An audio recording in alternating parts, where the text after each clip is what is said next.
છો બેન? વજન ઘટાડવું છે તમને?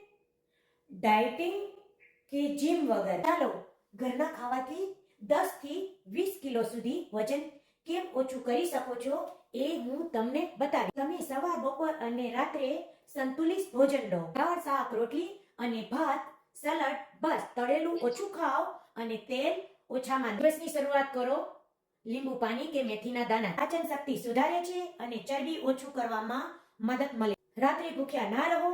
હળવો ખોરાક લો. ફળના છીલા, ખીચડી કે શાકભાજીના સૂપ આનું અદ્ભુત પરિણામ છે. થોડું ચાલો, થોડા યોગા કરો. 20 થી 30 મિનિટ દરરોજ પૂરતું છે. ઘરનું ખાવાનું ખાઓ. ફાઈબર વધારે લો. 2 થી 3 લીટર પાણી પીવું અને પેકેટ ફૂડથી દૂર રહો. હું એટલા બધા મહિલાઓને 10 થી 20 કિલો સુધી વજન ઓછું કરવામાં મદદ કરું છું. એ પણ ઘરના ખાવાથી તમે પણ કરી શકશો. મારું મીલ પ્લાન જોઈએ છે? મીલ પ્લાન લખજો કે DM કરજો.